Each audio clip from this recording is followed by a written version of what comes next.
Bonjour, j'espère que tu vas bien. Moi, je vais bien par la grâce de Dieu.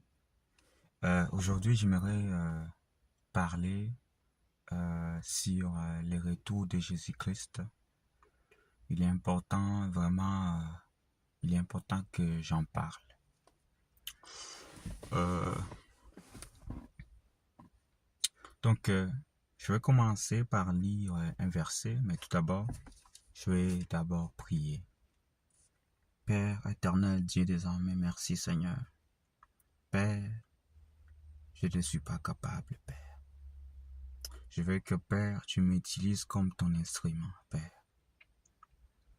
Utilise-moi, Père, je suis disposé. Parle à tous les gens, Seigneur, qui vont écouter cette vidéo, Seigneur. Moi, je ne suis pas capable, Seigneur. Je suis incapable. J'ai besoin de toi, Père. Sans toi, je ne peux rien. Je veux que, Père, toutes paroles qui vont sortir de ma bouche, Père, soient tiennes, Père. Que la gloire te soit rendue, Alpha et Oméga. Je t'ai ainsi prié, au nom de Jésus-Christ. Amen. Donc, nous allons commencer par lire un verset. Nous allons lire Matthieu 24, verset 37. Matthieu 24, verset 37, il nous dit: Ce qui arriva du temps de Noé arrivera de même à l'avènement du Fils de l'homme.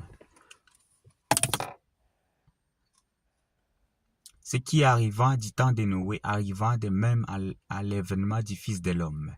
Car tous les jours qui précédaient les déluge, les hommes mangeaient et buvaient, se mariaient et mariaient leurs enfants, jusqu'au jour où Noé entra dans l'arche.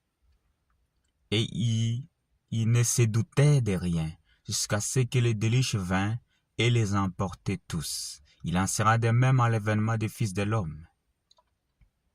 Alors les deux hommes qui seront dans un champ, l'un sera pris et l'autre laissé. Des femmes qui moudront à la mêle, l'une sera prise et l'autre laissée. Veillez donc, puisque vous ne savez pas quel jour votre Seigneur viendra.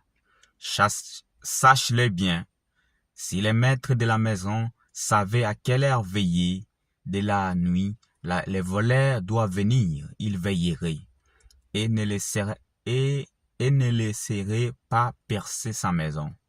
C'est pourquoi vous aussi tenez-vous prêts, quand le Fils de l'homme viendra à l'heure où vous n'y penserez,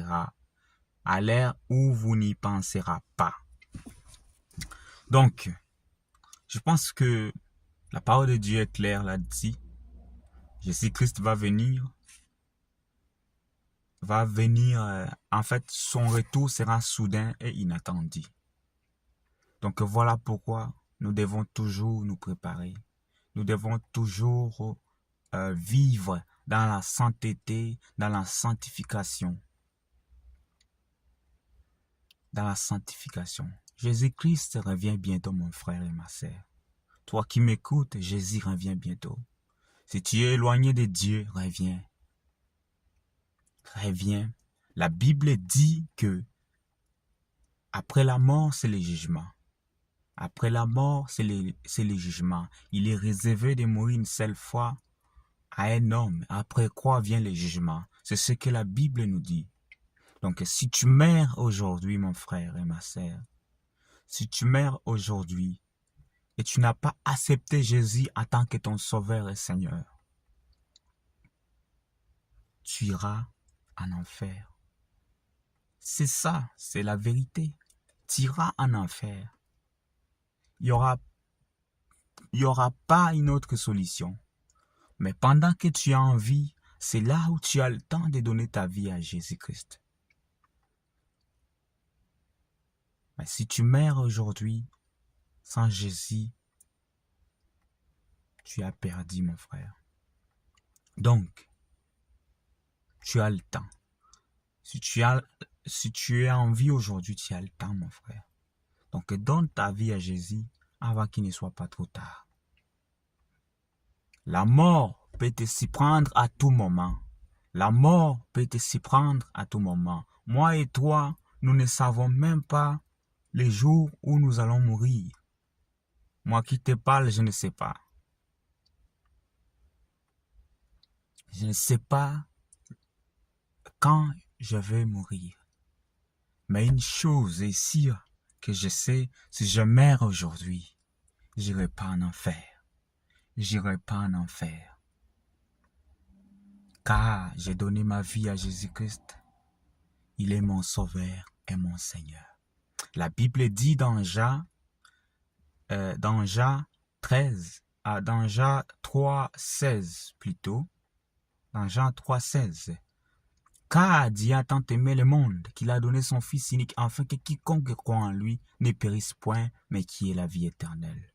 Lorsque tu crois en Jésus-Christ, tu as la vie éternelle. Et croire seulement ne suffit pas. Croire seulement ne suffit pas.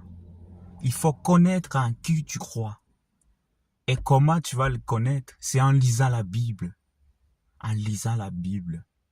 En méditant la parole de Dieu. Il faut méditer la parole de Dieu. Et quand tu lis la Bible, il faut prier, demander à la personne du Saint-Esprit de t'enseigner la parole de Dieu.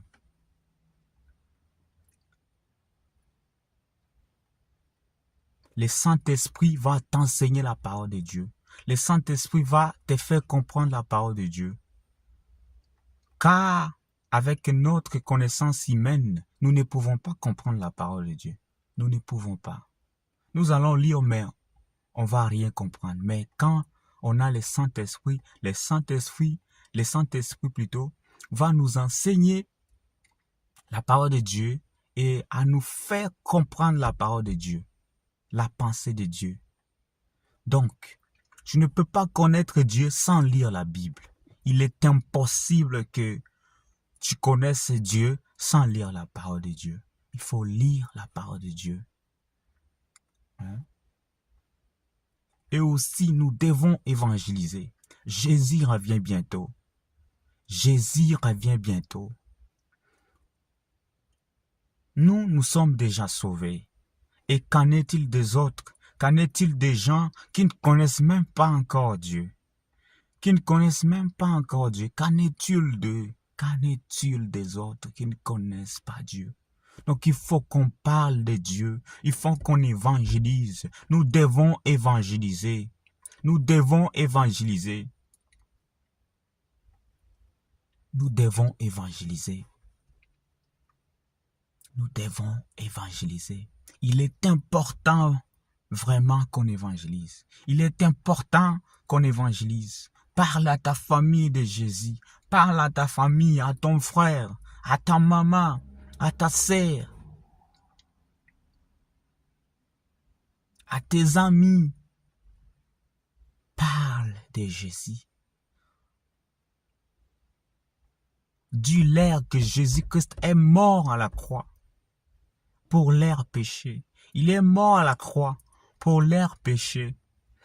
Jésus-Christ est venu sur la terre il y a 2000 ans. Il est mort à la croix pour nos péchés, afin que nos péchés soient pardonnés et que nous puissions avoir la vie éternelle. Nous devons évangéliser, mes frères et sœurs. Nous devons parler de Jésus. Moi, je ne sais pas si vous vous rendez compte, mais il est temps qu'on évangélise. Car Jésus revient bientôt. Et toi, mon frère et ma sœur, qui est loin de Dieu, reviens à Jésus-Christ. Jésus t'aime encore. Il t'a pas abandonné. Il t'a pas abandonné. Reviens vers lui. Dis-lui, Père, pardonne-moi.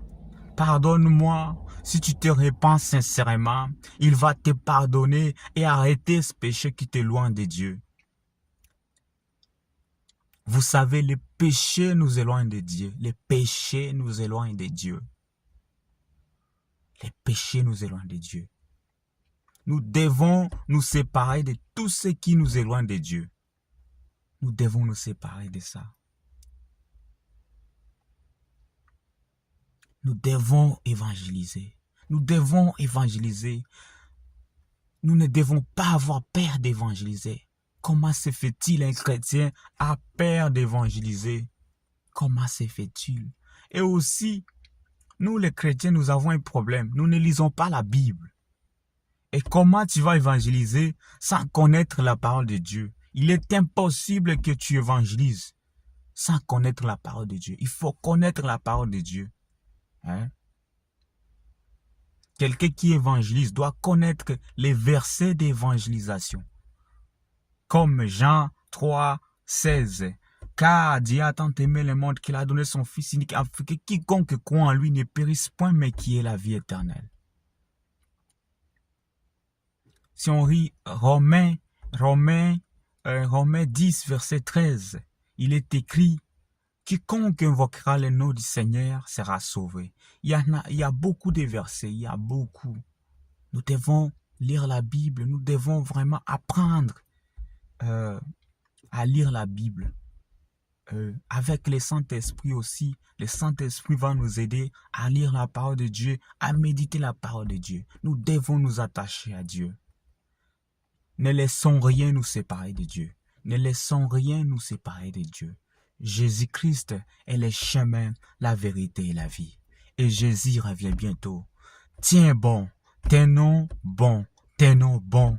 Ne laissons rien nous séparer de Jésus. Il est mort à la croix pour nos péchés. Il a prié, il a pris notre place. Il a pris notre place. Il est mort.